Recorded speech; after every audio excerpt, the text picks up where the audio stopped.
Wow. It's a powerful moment. For those that are watching The Chosen, it's it's really powerful. And we'll be looking at this story for the next 2 weeks. I'll be dealing with this woman today and Jarius next week. Boy, I'm pretty emotional. I didn't think it would catch me. I have a confession to make. I hate being an inconvenience to people. If I'm at a restaurant and I'm ordering, a chicken burger and a salad, and it comes out and I get a hamburger and fries, I'm instantly not going to say anything about it. I mean, I don't want to give the waitress a hard time, and I don't want the waits out, and I don't want the food to get thrown out. I'd just rather just eat it because I kind of like fries and a burger anyways. And you just try and make excuses because, I really don't want to be an inconvenience. And in fact, that's kind of my motto. I want to be, as much as I can, I don't want to be that high maintenance guy. I want to be a low maintenance guy, That's kind of my motto. Like if I'm having a hard day and maybe there's a lot of anxiety and worry and I'm overwhelmed with everything and you're watching me and you can kind of see it and you come up to me and say, "Hey, Glen, how you doing?" I'm going to put on that happy Canadian face, and you know what I'm going to say? Everything's fine. Everything's okay. I'm a little busy, but it's okay. I mean, I don't want to share with you my deep need. I mean, I'm the guy who meets your needs. You're not supposed to meet my needs. I don't want to give you my burden. Anyone else, can they relate to that? Not wanting to be a burden to anyone, and so we kind of paper over the things that are going deep inside our soul. Well, I know I'm not alone here, because in Canada, that's part of our DNA, this Canadian politeness. It's our gospel. This is who we are. In our culture, it's the very DNA. Let's just be honest. If we bump into an inanimate object, we say, "I'm sorry." We're at Tim Hortons and we open the door, and even the person's too far away, we just hold the door and they do that awkward little jog so they can enter in. We want to never make a scene. And it's amplified when you live in a town like Caledonia where everyone knows you. You always want to put on your best face, whether you're at Tim Hortons or at the gym or at the Zayres. You always want to look your best. But there's a dark side to our politeness. We can get so obsessed with having that right face on, our appearances, that we can start hiding the pain that's hidden deep within ourselves. We can hide the financial stress that keeps us up at 2 a.m. in the morning. We can hide the fact that our marriage is just hanging on by a thread.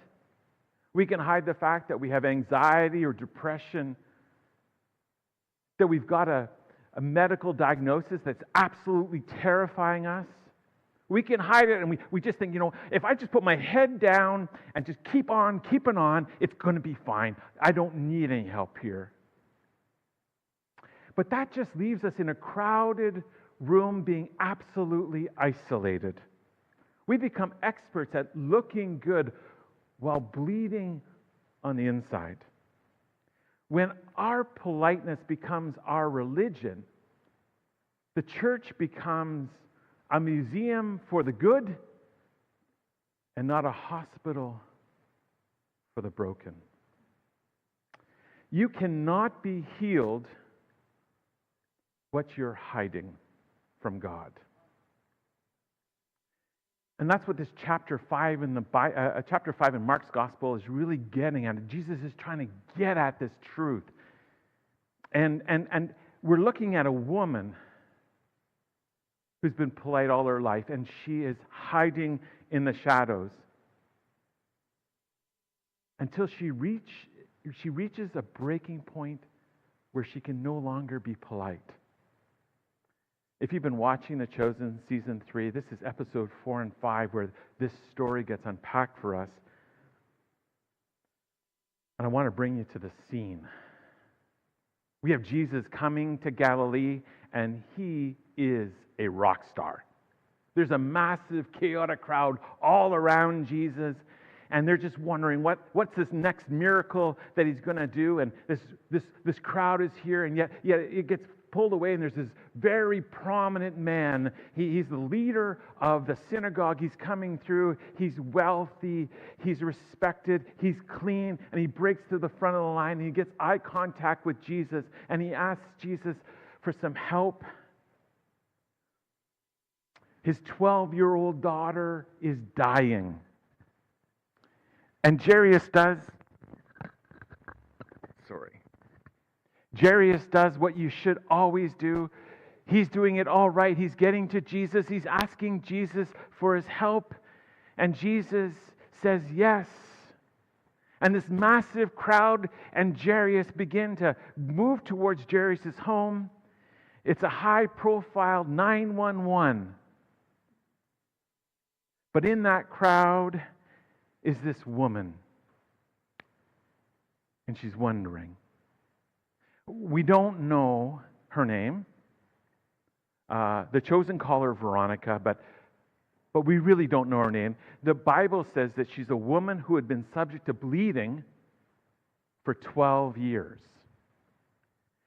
And the thing, if you know about Bible, when the Bible takes a good narrative and has someone unnamed, it's kind of a clue for us that we can enter into the story and become part of this unnamed person. We can see what happens to this person will happen to us. That's kind of a hidden biblical truth.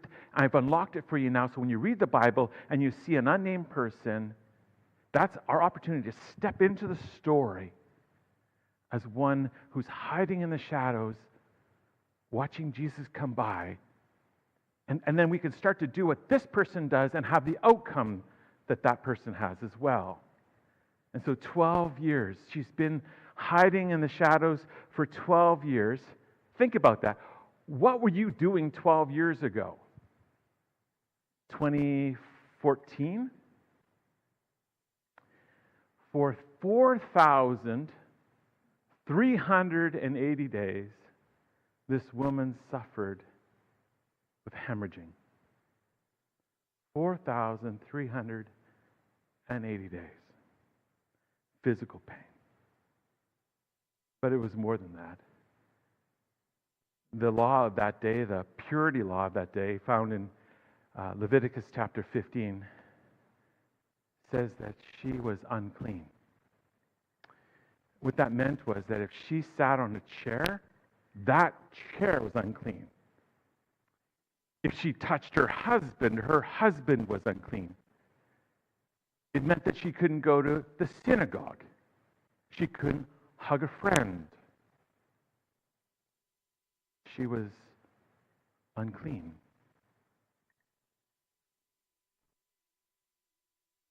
And we're told that she spent all of her money on doctors. And instead of getting better, she became worse. Who's broke, chronic,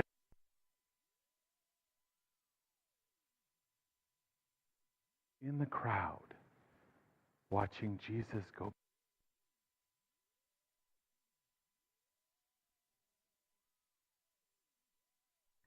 We see that Jesus is surrounded by important people.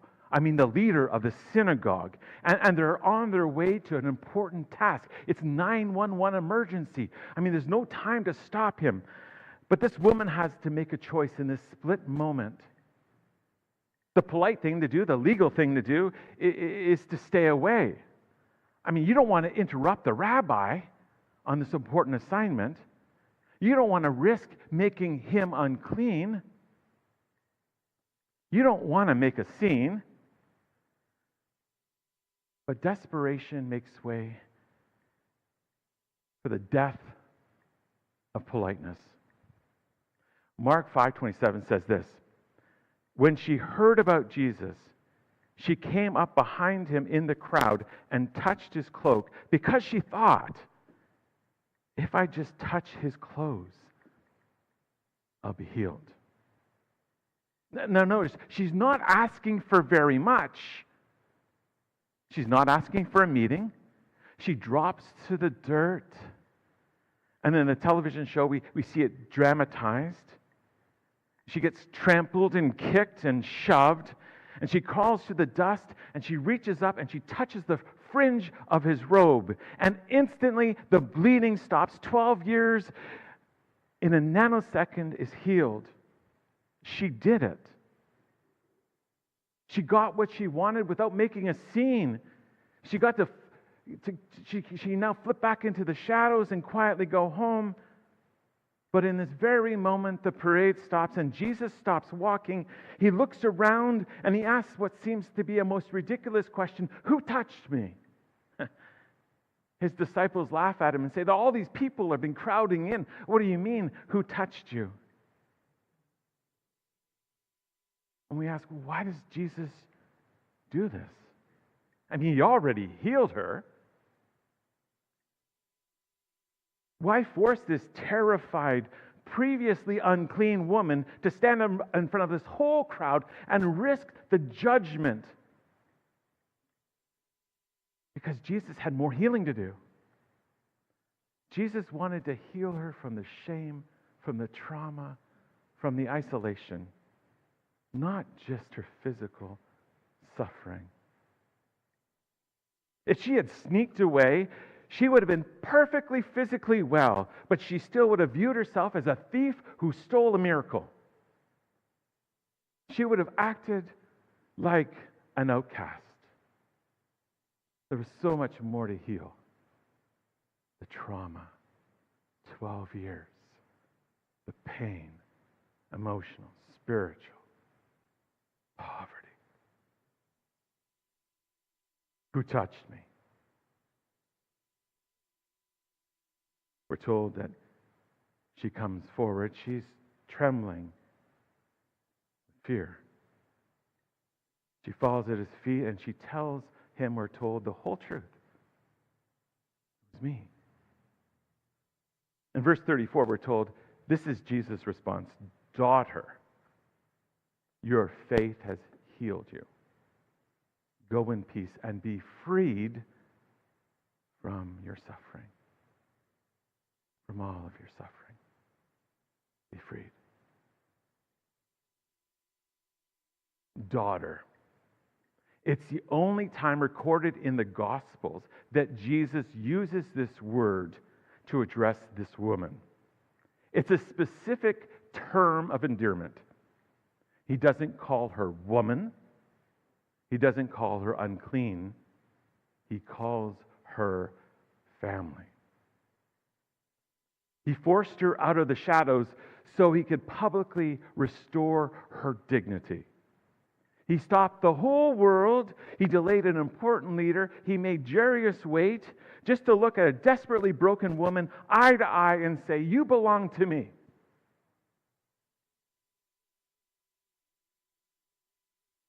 You cannot be healed while you're hiding. So let me ask you, what's your 12-year struggle? What's the thing that you've been carrying right now that you have been too polite, too ashamed, too afraid to bring to Jesus? Maybe you think that Jesus has way more important things. I mean, there is a war going on in Iran. Maybe you think that Jesus has more important people to deal with. People at Jervinsky or bigger problems. Maybe he doesn't have time to talk to you about your failing marriage or your anxiety or your secret addictions. Maybe you just want to be polite. Maybe you feel that this mess is just too messy to bring to the church. I mean, if those people in the pews really knew what you're thinking, if they really knew your bank account, if they really knew your past, they would treat you as someone unclean and walk away from you. The woman in the story shows us a hard and beautiful truth. You cannot experience God's healing while you're hiding. Jesus isn't looking for acquaintances who come to him with their Sunday best. He's looking for desperate children. He's waiting for you to break the rules of your own self-reliance. He's waiting for you to push back your fears of what other people think. He wants you to reach out to him and risk the interruption and admit, Lord, I can't fix this. I need you.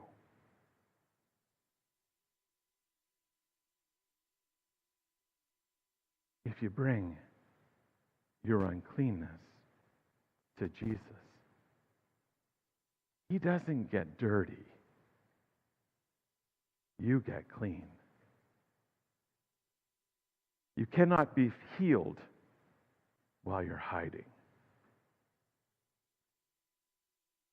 Imagine what the church would look like, Grace United Church would look like, if we all decided to drop this politeness thing. What if the people in Caledonia knew that this was the place where they could be real? Where nobody had to pretend to be all right and have it all together. It's the place of imperfect people. When someone asks you how you're doing, you could absolutely be honest and say, I'm not doing so well. Would you pray for me? If it became a place where people boldly reach out to Jesus with our deepest wounds, and we made it safe for others to do the same, that we wouldn't be just this nice social club, but we would be a beacon of his undeniable hope and help in the darkest pain within our soul. That we would find here the hope that this woman found, healing from our physical, emotional, and spiritual problems. Living water for our thirsty soul. And more than that, we would hear the creator of the universe look us in the eye and say, son, daughter, your faith has made you well. Go in peace. Let's be that church. Stop hiding so we can reach out and share the gospel of Jesus with a world longing for all that he has to offer. Amen.